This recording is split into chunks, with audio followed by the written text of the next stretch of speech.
Of class 10। हम chapter पढ़ रहे थे लाइट रिफ्लेक्शन एंड रिफ्रैक्शन। ठीक है, ये इस चैप्टर का पार्ट 3 है और पिछले चैप्टर में हमने कॉनकेव मिरर के बारे में जाना था। आज हम कॉन्वेक्स मिरर पढ़ेंगे। ठीक है, और इसके रूल पढ़ेंगे, फिर उसके बाद रे डायग्राम देखेंगे। देखिए, ये है हमारा कॉन्वेक्स मिरर। मैंने आपको बताया था कॉन्वेक्स मिरर क्या होता है, जिसकी रिफ्लेक्टिंग सरफेस आउटवर्ड होती है। क्या होती है? रिफ्लेक्टिंग सरफेस आउटवर्ड होती है, यानी बाहरी होती है। ठीक है, तो यानी जो रिफ्लेक्शन होगा वो कहाँ से होगा? आउटवर्ड। और पेंट कहाँ पर होगा? यहाँ पर। अब मैंने आपको कुछ कॉनकेव में कुछ पॉइंट बताए थे, जैसे कि C यानी सेंटर ऑफ कर्वेचर, राइट, जैसे कि F यानी फोकस, प्रिंसिपल एक्सिस, यही होगी प्रिंसिपल एक्सिस, तो दोनों में सेम ही होगी। ठीक है, और ये होगा आर्मेचर, ये भी सेम ही होगा। ठीक है, MN क्या था हमारा? आर्मेचर। ठीक है, P यानी पोल। अब देखिए, हमने कॉनकेव मिरर में देखा था कि मिरर के सामने है क्या? फोकस और सेंटर ऑफ कर्वेचर, और पोल था यहाँ पे। ठीक है, पर कॉनकेव मिरर, ये कॉनकेव मिरर था, पर कॉन्वेक्स मिरर में ऐसे नहीं होता। कॉन्वेक्स मिरर में कहा रिफ्लेक्टिंग सरफेस ये होगी, तो फोकस और सेंटर ऑफ कर्वेचर यही होगा। ठीक है, focus and centre of curvature ये होता है, पोल ये होता है, पर रेस कहाँ से रिफ्लेक्ट होती है? इधर से, यहाँ से रिफ्लेक्ट होती है। ठीक, तो रेज यहाँ पे आउटवर्ड सरफेस पे इंसिडेंट होगी और वहीं से रिफ्लेक्ट होगी। तो रे डायग्राम, तो यहाँ मतलब ऑब्जेक्ट तो इधर बनेगा लेफ्ट साइड में, और इमेज कहाँ आएगी हमारी? राइट साइड में। ठीक है, ये बहुत इंपॉर्टेंट याद रखना होगा आपको इसके बाद, क्योंकि हम साइन कन्वेंशन सीखेंगे तो उसमें काम आएगा। तो ये था हमारा कॉन्वेक्स मिरर। अब इसके कुछ रूल्स पढ़ लेते हैं रे डायग्राम के लिए, जैसे हमने कॉनकेव में पढ़ा था। चलिए स्टार्ट करते हैं। Rules for making ray diagram by convex mirror. अब हम कुछ रे डायग्राम के रूल्स देखेंगे, फिर उसके बाद इमेज फॉर्मेशन करेंगे। ठीक है, तो सबसे पहला रूल है a ray of light parallel to the principal axis of a convex mirror appears to diverge from the focus point। वो कह रहा है अगर कोई रे जो है वो है parallel to the principal axis, जो पैरेलल आ रही है प्रिंसिपल एक्सिस के, तो ऐसा लगेगा जैसे वो फोकस से डाइवर्ज होकर जा रही है। ठीक है, केवल अपीयर होगा। चलिए बनाते हैं इसका रे डायग्राम। ये होगा हमारा प्रिंसिपल एक्सिस, इसके पैरेलल में एक रे आ रही है। ठीक है, वो कैसे अपीयर्स होगी? जैसे फोकस से रिफ्लेक्ट हो रही है, पर वो रिफ्लेक्ट इधर की तरफ होगी। ये इंसिडेंट रे, ये रिफ्लेक्टेड रे। ठीक, तो ये पहला रे डायग्राम है। ठीक है, समझ में आया कि अगर कोई भी रे जो प्रिंसिपल एक्सिस के पैरेलल आएगी, ठीक है, वो कहाँ से पास होगी? फोकस से। ये तो हमने कॉनकेव में भी पढ़ा था, पर कॉनकेव में पास हो रही थी, यहाँ से केवल अपीयर होगी, कॉन्वेक्स में केवल अपीयर होगी। ठीक है, नेक्स्ट देखते हैं रूल। सेकंड रूल नंबर 2, अरे सेकंड है हमारा a ray is directed towards the focus of the convex mirror will parallel to the principal axis. वो कह रहा है अगर कोई रे हमें ऐसा लग रहा है जैसे फोकस से पास हो रही है। कहाँ से पास हो रही है? फोकस से पास हो रही है। ठीक है, तो वो हमें लगेगा जैसे रिफ्लेक्ट हो रही है वो parallel to the principal axis. ये था हमारा सेकंड, जस्ट इसका अपोजिट, रूल नंबर 1 का अपोजिट। रूल नंबर 1 ने क्या कहा था कि अगर कोई parallel to the principal axis ray होगी तो वो कहाँ से अपीयर होगी? पास होते हुए फोकस से। ठीक है, पर रूल नंबर 2 ने क्या कहा? अगर कोई रे फोकस से पास होती हुई नजर आ रही है तो वो किसके? प्रिंसिपल एक्सिस, प्रिंसिपल एक्सिस के पैरेलल होगी। क्या होगी? प्रिंसिपल एक्सिस के पैरेलल होगी। तो ये थे हमारे 2 रूल। आगे बढ़ते हैं, चलिए। नेक्स्ट जो थर्ड रूल है हमारा, A ray is directed towards the center of curvature, reflect back on the same path.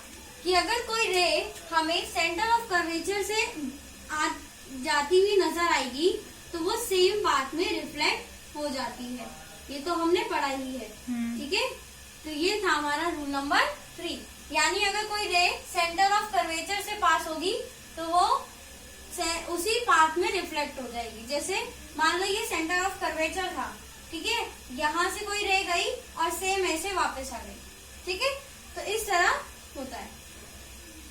Next rule number 4, a ray to pole reflect with the same angle, ठीक है। जब कोई क्या होती है, एक रे पोल पे यानी P पे जब रिफ्लेक्ट होती है, इंसिडेंट होती है, तो वो सेम एंगल से रिफ्लेक्ट हो जाती है।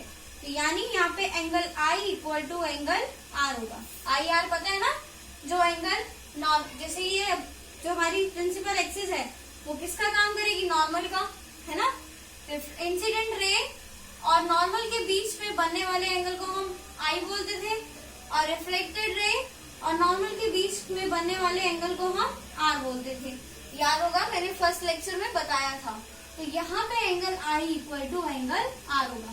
और हमने रिफ्लेक्शन के लॉ वाले रूल में भी पढ़ा था कि एंगल I एंगल R के इक्वल होता है। तो ये थे कुछ रूल्स। इसके बाद हम सीखेंगे इमेज फॉर्मेशन। कॉन्वेक्स मिरर के इमेजेस कैसे बनते हैं, अब हम इनकी 2 रे डायग्राम देखेंगे। जैसे हमने कॉनकेव में पढ़ा था, इसमें केवल 2 ही है, हमने उसमें 6 पढ़े थे। चलिए आगे देखते हैं। मैंने आपको बताया था पहले कि इसका फोकस और सेंटर ऑफ कर्वेचर कहाँ होता है, मिरर के सामने। पर रिफ्लेक्टिंग सरफेस क्या होता है, ये वाला आउटवर्ड की तरफ, ठीक है। तो पहले रे आ रही है when object is placed at infinity, यानी ऑब्जेक्ट कहाँ पर है, इंफिनिटी पे है। तो रेस कहाँ से आएगी, इंफिनिटी पे, है ना। अभी हमने रूल्स में पढ़ा कि जो भी रे इंफिनिटी से आएगी वो हमें फोकस से जाती हुई नजर आएगी। केवल जाती हुई नजर होती है, अपीयर्स होती है, बाकी में वो वहां से रिफ्लेक्ट नहीं हो रही होती है, ठीक है। तो जो मेन रे जो बनेगी वो यहाँ बनेगी, इधर की तरफ रिफ्लेक्ट होगी। हमें अपीयर्स होगा कि ये बैकवर्ड भी रिफ्लेक्ट हो रही है, ठीक है। सेम इसी तरह जो रे है वो भी कहाँ से नजर आएगी हमें, कि जैसे फोकस से पास हो रही है। कहाँ से पास हो रही है, फोकस से। सेम ये वाली रे भी इसी तरह होगी कि कहाँ से हमें अपीयर होगा, जैसे फोकस से पास हो रही है। सिमिलरली ये वाली भी।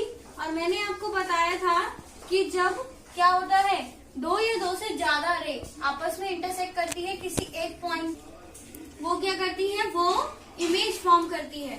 और अब आपको दिख रहा है कि इमेज कहाँ पे बन रही है, यहाँ पे बन रही है, यानी इमेज सीधी बन रही होगी। चाहे भले पॉइंटेड इमेज है पर लाइन के ऊपर है ना, इमेज लाइन के ऊपर है। तो इमेज की नेचर कैसा हुआ, वर्चुअल और नेचर होगा, ठीक है। पोजीशन क्या है, एट फोकस, और साइज क्या होगा, पॉइंट साइज, ठीक है। तो लिख लेते हैं इमेज की प्रॉपर्टीज।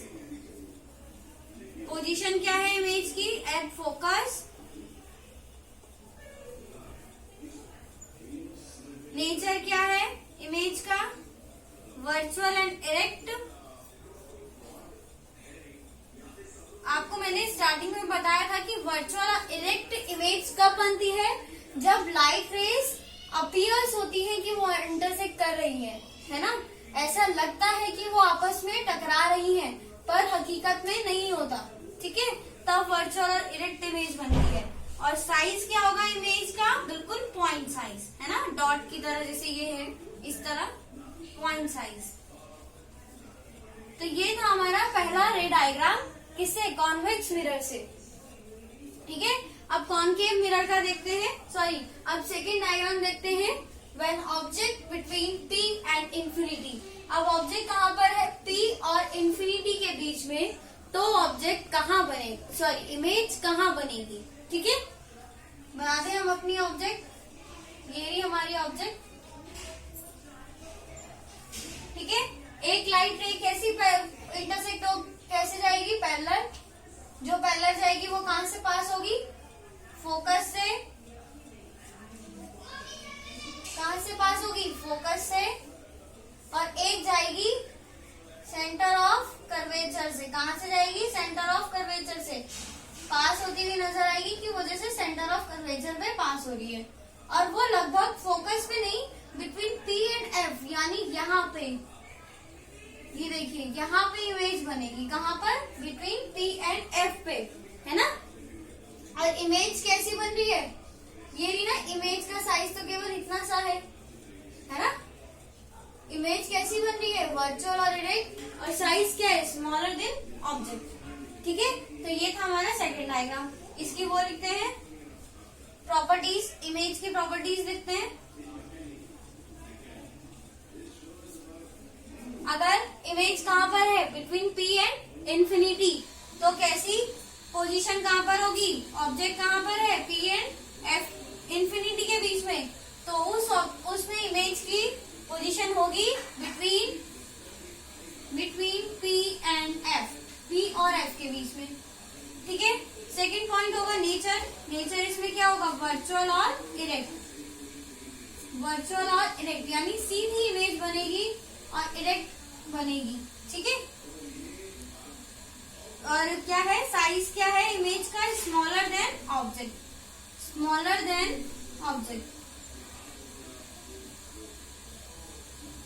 तो ये थे इसके दो रे डायग्राम, किसके, कॉन्वेक्स मिरर के।